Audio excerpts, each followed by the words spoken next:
o Ritschl, outro teólogo alemão, o Caetano Veloso, que dizia, né, que só é possível filosofar em alemão. A gente vai perceber hoje isso, viu? Que é só teólogo alemão, só filósofo. O Ritschl, ele acreditava, ele formulou, né, a sua teologia em volta do conceito de valor moral. Ele foi influenciado por Kant e Schleiermacher. Em Kant, ele tirou o conceito da religião como triunfo do espírito, né? Ou do valor moral sobre os males da sociedade. E de Schleiermacher, ele tirou a crença de que Deus não é conhecido como autoexistente, mas somente até onde ele se auto-revela em Cristo. Então, vamos por partes, né? Primeira coisa, a velha história, o homem, você pode perceber que na teologia liberal, o homem é o centro, sempre. É a partir do homem que se entende Deus, e não o contrário. Então, para você ver como eles colocam, invertem, né? Aqui ele acreditava que o valor moral, que o homem tinha um valor moral, tá? Então, o conceito religioso dele partiu deste conceito, né? Que o homem tinha um valor moral, é a tal do você é importante para Deus. Já ouviu essa expressão? Você é importante para Deus. Deus precisa de você. Já ouviu essa expressão? Já? Então, é por aí, né? Coisinha assim. Já no Schleiermacher, né? Ele acreditava que Deus, ele não é autoexistente. Olha só, um dos atributos de Deus é que ele é existente, ninguém criou ele, tá? Ele é antes de todas as outras coisas. Só que aí ele usa uma artimanha interessante. Ele fala assim, olha, não me interessa se Deus é autoexistente. O que me interessa é o que está auto-revelado através de Cristo. Mas Cristo, que Cristo ele está se interessando em Cristo o quê? Cristo homem. O que interessa para ele é o que Cristo, enquanto homem aqui na Terra, revelou a respeito de Deus. Ele também não está interessado no Cristo autoexistente, no Cristo que existia antes da fundação do mundo. Cordeiro morto antes da fundação do mundo. Isso não interessa para ele. Ele quer um Cristo humanizado, né? Esse para ele o que interessa é o valor moral de Cristo. Cristo, se lembra que a gente estudou sobre o Espiritismo? Que fala que Cristo é um ser iluminado, é mais um avatar, é nesse conceito. Ele queria os conceitos morais que Cristo veio ensinar. Tudo que ele ensinou de coisas boas para o homem, de se identificar e seguir os passos de Cristo. Mas ele não aceita o Cristo autoexistente. O Cristo Deus, para ele, não interessa, né? Então, dessa maneira, se Cristo, o Cristo dele era humano, então ele acabou por rejeitar o conceito de justificação, tá? Porque a ortodoxia protestante, né, de Lutero e Calvino, tinha muito bem ensinada sobre a justificação através de Cristo, né? E do sacrifício de Cristo. E ele não aceitava essa justificação através de Cristo. Ele aceitava que a justificação se dava através da fé em Deus. Ok, a fé em Deus. Essa fé em Deus é que justificava o homem que se criado com Deus, e a prova de que ele era justificado é que ele fazia boas obras. Olha só, a gente já ouviu esse conceito em algum lugar, né? Também voltando lá para o Espiritismo, ao conceito de sem caridade não há salvação, né? Já ouviu isso já? Sem as boas obras. Então, ele achava que ele era justificado pelas obras. A Bíblia diz que a gente não é justificado pelas obras, mas pela fé. Através disso. Não é só fé, tá? Pela fé em Deus, através do sacrifício de Cristo. Então, se eu tirar Cristo da equação, é aquela velha história. Como é que eu posso ter um cristianismo sem Cristo? É impossível, mas eles tentam fazer isso, né? Eles tentam criar um cristianismo sem Cristo. Por quê? Porque o liberalismo teológico, ele herdou do iluminismo o conceito de que o homem ele é o centro do universo. O homem é muito importante. O homem é a medida de todas as coisas, né? Todas as coisas que são medidas no universo é através do homem que é medido. E não é bem assim. A Bíblia fala que o assunto das Escrituras nunca foi o homem. O assunto das Escrituras é Cristo. Tanto é que no final dos tempos Deus vai fazer convergir em Cristo todas as coisas. Então, você tira de Cristo esta preeminência e você coloca no homem, se volta para o homem. O homem passou a ser mais importante. Deus precisa de mim. Deus está travando. Já viu essa expressão também? Deus está travando uma luta com o diabo pela alma dos homens. Não tem nada a ver. Não existe isso. Não existe essa luta de Deus com o diabo. Porque não tem. Os poderes não são iguais. Deus é imensamente superior, né? A Bíblia fala que ele vai desfazer o anticristo pelo sopro da boca. Só isso. Né? E Jesus falava, basta o dedo de Deus para que ele operasse. Não precisava de mais nada. Então, são conceitos humanistas, né? Humanos. É o humano tentando pensar Deus, né? Aí fica difícil, porque a gente não tem um padrão de analisar Deus no microscópio, né? A gente não tem esse... A teologia liberal, ela tem a tendência de querer pegar Deus, colocar numa plaquinha, né? E analisar com o microscópio, mas não dá, é impossível, né? Mas eles têm essa petulância. E lá em Romanos 4:25 diz que Jesus foi entregue por nossos pecados e ressuscitou para nossa justificação. Romanos 4:25. Tá? Então, não dá para você passar por cima de um dogma, né? Uma doutrina tão essencial como essa, que é da justificação, de Jesus ter ressuscitado depois, né? Então, ele se apoia em dois conceitos totalmente equivocados, né? Próximo, por favor, Cris.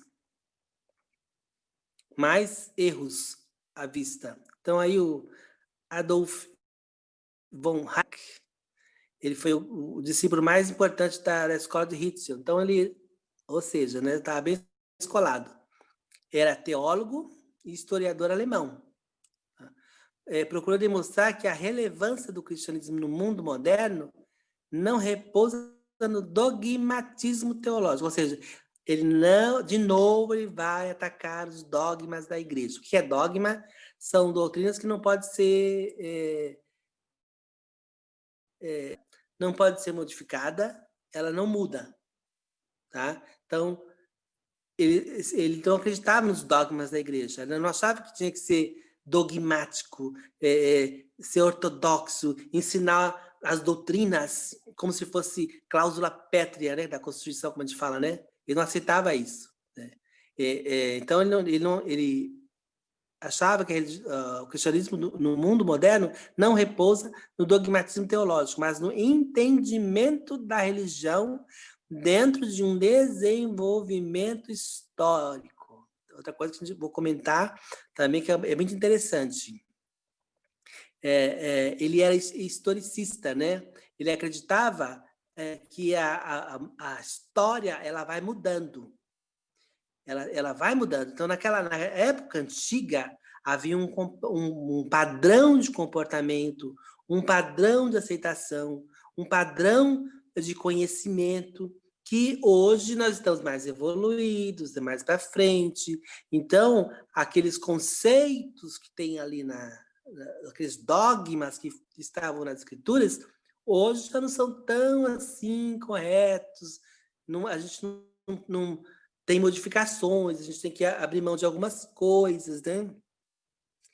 Então ele fala, aí ele vai criar um método, continuando aí, né? Por esse motivo, e com a intenção de separar o que é verdadeiro no Evangelho e o que deve ser desprezado, cunhou a expressão separar o miolo da casca. O miolo, a mensagem de Jesus, seria o reino de Deus, e os cristãos devem seguir o exemplo de Jesus de uma retidão superior, governado pela lei do amor, que existe independente do culto religioso. É. Então, olha só, a artimanha, né? O que ele faz? Ele pega, ele fala assim, não, a gente tem que ver que não é bem assim. Existe o evangelho, o miolo, o que é central, o que é importante. Nós vamos pegar o que é importante e vamos jogar a casca fora, tá? Então, o que é importante, né? O que é importante é a mensagem que Jesus ensinou a respeito do reino de Deus. E Jesus deve ser seguido como se ele fosse o exemplo superior. Então, Jesus é o nosso padrão. Ele é o padrão para a gente seguir a nossa vida, viver a nossa vida, olhando para Jesus e seguindo, tá? Mas como é que eu vou seguir Jesus? Praticando o amor.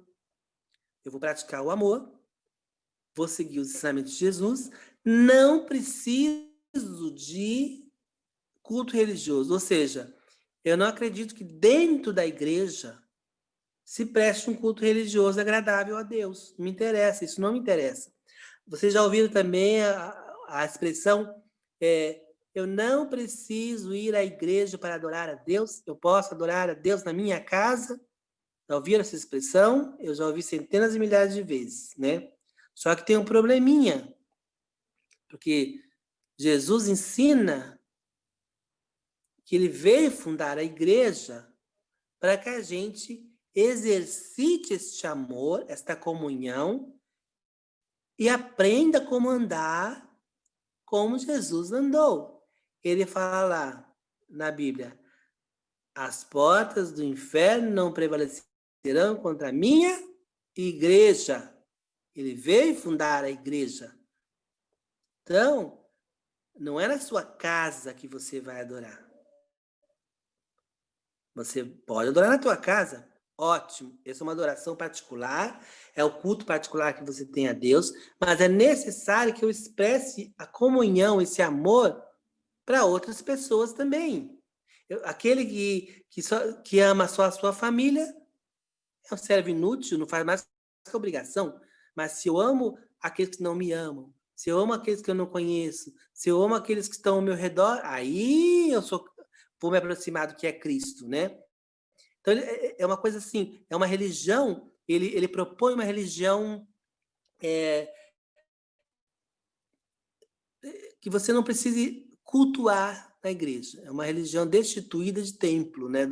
Da igreja, do corpo de Cristo. É um corpo em que as partes do corpo ficam andando por aí desconexas e elas nunca se encontram para fazer o culto perfeito a Deus, né? Hebreus já diz que a gente não pode deixar de congregar como alguns fazem, como é costume de alguns. Então, se a Bíblia fala que a gente precisa congregar, é porque a gente precisa exercitar a nossa fé. Como é que eu vou exercitar a minha fé se eu não congrego com outras pessoas que pensam igual a mim, né? O rio vai convergir para o mar, é natural. Eu estava falando para um amigo meu, evangelizando ele falou assim, mas eu tenho que ir para a igreja para servir a Deus? Eu falei, qual é o curso natural? Não é o rio acabar desembocando no mar? Meu filho, você vai acabar desembocando na igreja, porque são pessoas que pensam como você, cultuam o mesmo Deus, vão te ensinar e você vai aprender, porque você precisa portar como adorar a Deus, como é a adoração perfeita, as doutrinas da igreja, você precisa aprender. Né? Então não adianta dizer, eu vou cultuar a Deus na minha casa, eu cultuo a Deus do meu jeito, eu faço as minhas. Eu não tenho religião, eu tenho religiosidade. Isso aí já ouvi tanto isso aí. Então, esse era o conceito dele, né? Esse era o conceito dele, de que a adoração tem amor, o amor, demonstrar o amor. E ter Jesus como exemplo, mas cada um no seu quadrado, não independente da religião, né?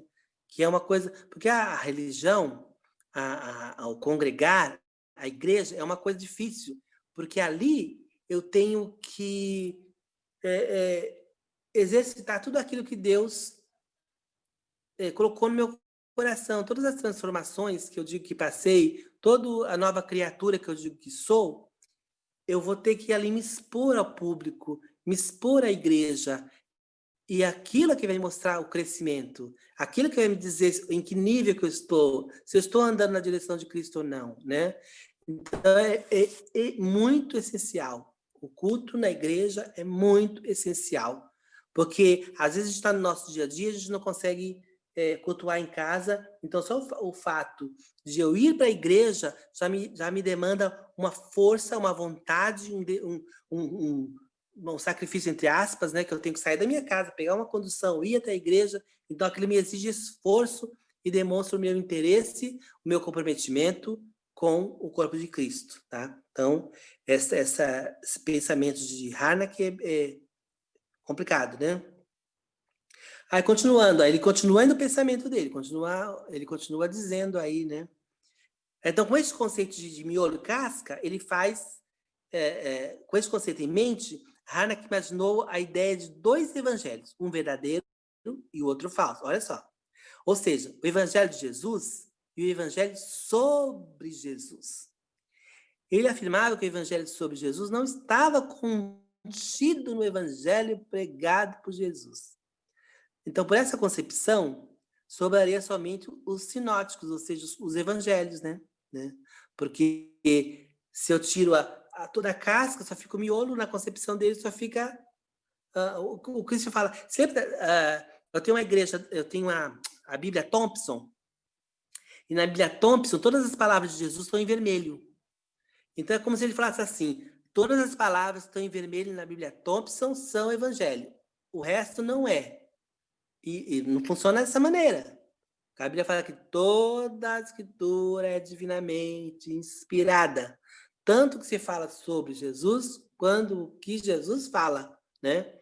E aí tem o André está falando no comecinho, que tem também uma heresia antiga, né? Que dizia que a Bíblia não é a palavra de Deus, ela contém a palavra de Deus. Isso é um erro teológico, né?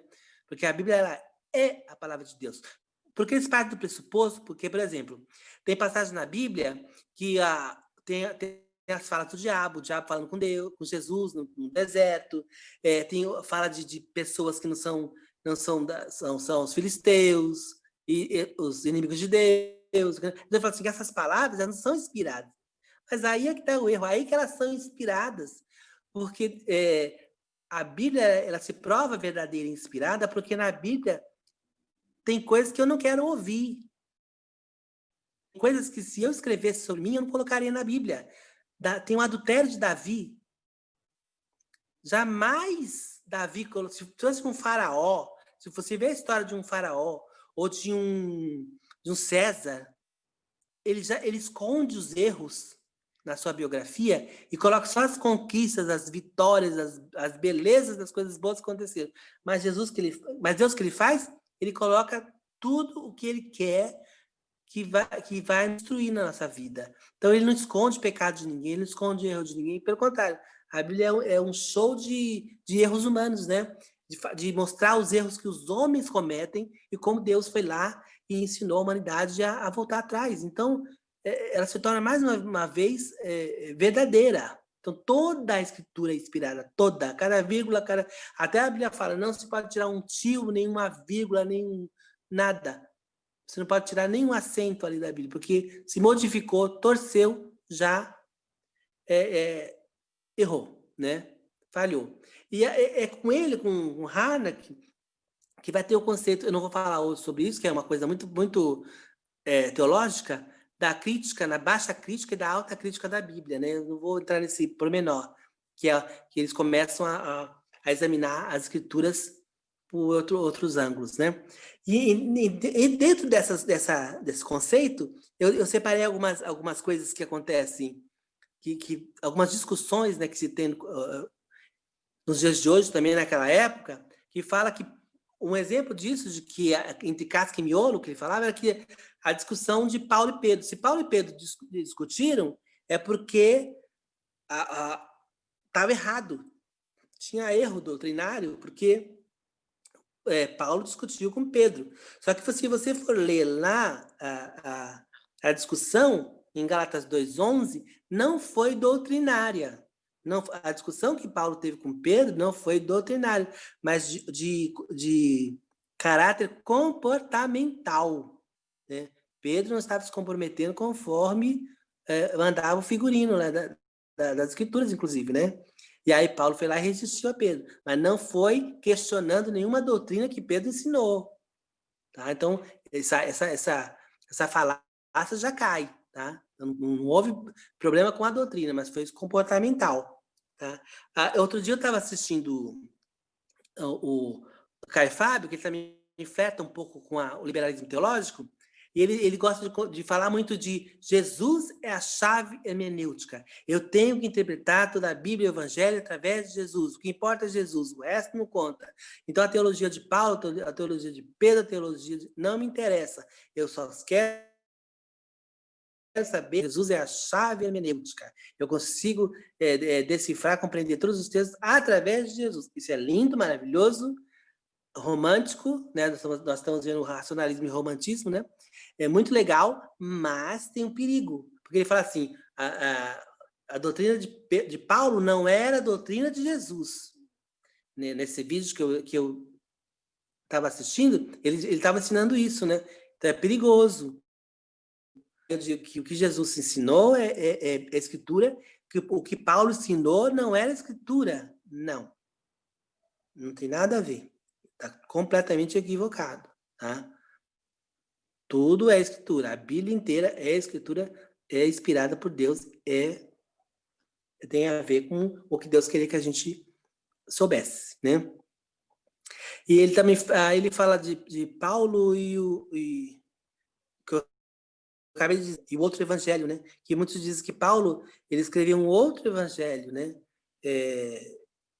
Que difere, os ensinamentos de Paulo diferem dos ensinamentos de Tiago, de Pedro, não tem nada a ver. Porque se você for lá ler 2 Pedro 3,16, o apóstolo Pedro diz que as coisas que Paulo ensinava eram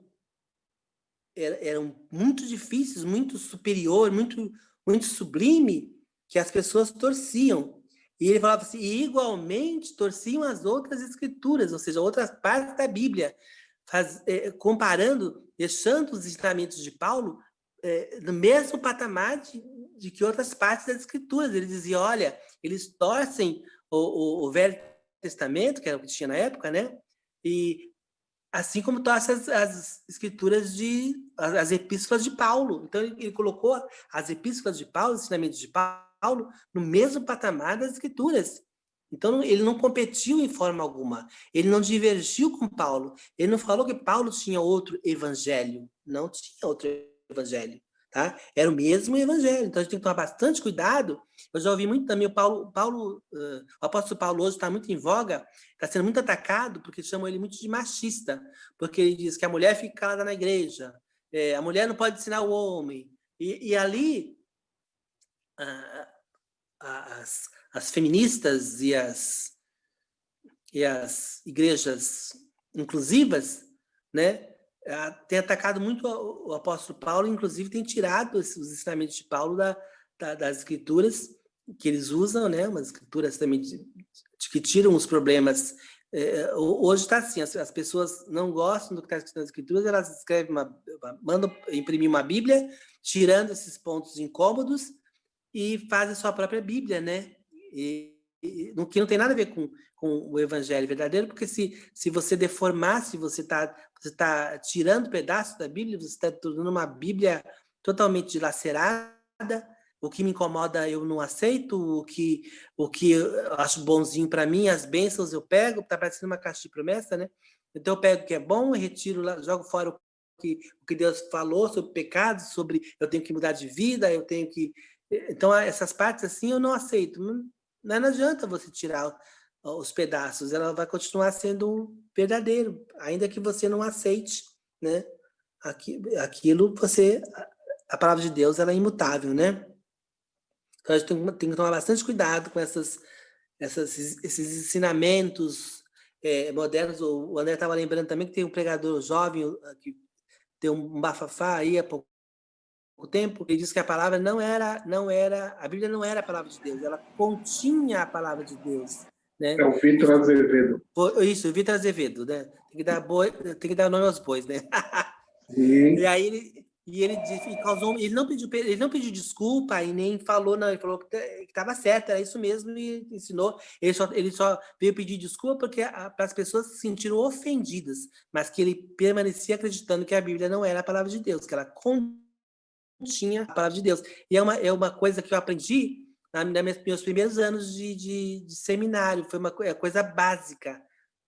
É um ensino básico no Evangelho, de que a Bíblia ela não contém, ela é a palavra de Deus. Então, quer dizer, você erra, as pessoas acham, um teólogo tão avançado, tão né, empoderado, e fazem esses erros básicos aqui, tentando destruir as escrituras, achando que está fazendo um bem, achando que está tendo uma revelação. Precisa de ver o vídeo que ele colocou. Eu estava assistindo o vídeo que ele falou. Ele parece que está tendo um espasmo espiritual, ele está tendo uma revelação do céu para dizer uma heresia. Ele pariu, o rato pariu a montanha, né? Como diz você parece que a montanha pariu um rato, né? O contrário, a montanha pariu um rato. Você vai achando que vai ter uma super revelação, ele me sai com essa heresia básica, né? Dos tempos de escola dominical, né? A gente tem que combater. A gente não pode se cansar de combater, né? Vamos para o próximo aí. O Hegel, né? Outro alemão, só dá alemão. A teologia de Hegel tem ligações com o idealismo. Ele enfatiza que qualquer experiência ou opção humana consiste de ideias, ou seja, tudo que existe só se torna real porque é percebido pela mente do homem. Então, para Hegel, o cristianismo é a religião absoluta. E o universo está em uma constante luta, a partir do absoluto, né, que é Deus. Então, Hegel desenvolveu um método de dialética aplicável às doutrinas da encarnação da Trindade, que a gente vai falar daqui a pouco. Mas eu acho engraçado que ele falava assim, tudo que existe, que um homem pode imaginar, a mente do homem é o limite da religião. Se eu puder imaginar, isso é verdade. Eu tenho que perceber com a minha mente. Né? É o cúmulo do racionalismo, né? Então ele não tinha aquela ideia do sobrenatural. Agora, eu me pergunto, quando o homem não existia e a criação já existia, porque a criação foi feita antes de não ficar pairando no espaço. Se Deus criasse o homem primeiro, depois a terra, o homem ia ficar pairando no espaço. Mas então ele criou a terra primeiro, criou os animais, todas as coisas, né? E por último criou o homem. Quer dizer, todas as coisas que foram criadas antes dele não estavam na ideia dele, não estavam na imaginação dele, então não é real. Então esse tipo de pensamento ele tem um erro, né? E o Hegel ele tem um desejo terrível de colocar, como eu falei anteriormente, de colocar Deus no microscópio. Ele usa os métodos da metodologia científica para criar uma proposição bem esdrúxula. Eu vou falar, mas ele é tão assim fora de contexto, né? A tentativa de você colocar Deus, provar Deus por um método científico, né? Uma proposição científica. Vamos um pouquinho mais para frente, Cris? Então ele fala a respeito da Trindade. Ele usa aquelas. Quem já fez TCC e quem estudou metodologia científica, né? Porque tem gente que fez TCC e não passou pela metodologia científica e nem sabe o que é o método científico, nunca viu nem ouviu falar. Mas o método científico ele usa essas três proposições: a tese, a antítese e a síntese, né? Ou a antitese, como queira, né? E aí ele vai usar essas três oportunidades para provar a encarnação, colocando Deus do método científico, compartimentando Deus e colocando nas suas posições como ele acha que deve ser, e causa e na realidade ele acaba criando uma aberração, né? Porque na Trindade ele fala assim, o Pai é a unidade divina, é o único Deus, é a tese. Aí acontece, ele vai se objetivar no Filho, que é a antítese ou a antitese. O amor que os une é o Espírito Santo, que é a síntese. Então, a Trindade está sintetizada nessas três formas, né? Só que aí, se eu compartimentalizo dessa forma, né? Se eu faço uma metodologia científica para enquadrar a Trindade, ela perde o seu objeto, porque ele diz, quando ela começa dizendo que Deus é a unidade. Então, o Filho e o Espírito Santo, eles são coadjuvantes, né? Se você estudou o método científico, então a tese é a pergunta, a antítese é a resposta e a síntese é a conclusão. Então, não tem nada a ver a conclusão, que é o Espírito Santo, sabe? Não bate com essa ideia de tese, antitese e síntese é terrível. Não tem nada a ver com nada. É um cientista, é uma pessoa com a cabeça, pensando com a cabeça cientificista, tentando enquadrar Deus no microscópio. E a encarnação também é outra coisa terrível que ele fala. Ele fala que Deus é a tese. Distingue-se ele da unidade finita. A síntese. A união se dá na mais suprema... a antítese, no caso, né? Aqui. Deus é a tese, distingue-se ele da unidade do finita, que é a antitese, e a união se dá na mais suprema síntese, o Deus-homem. Quer dizer, é uma coisa assim tão absurda esse pensamento. Outro dia eu estava vendo o Augusto Nicodemos falando sobre liberalismo teológico, e os debatedores praticamente pularam essa parte horrorizados com essa possibilidade, com esse pensamento terrível que Hegel tem. Mas, na verdade, ele está pensando com a cabeça de cientista, né? Então, eu não acredito no sobrenatural. Então, eu tenho que transformar Deus numa forma natural, numa equação natural, para que ele, de uma forma racional, eu aceite melhor. Seja uma coisa que eu possa digerir, né?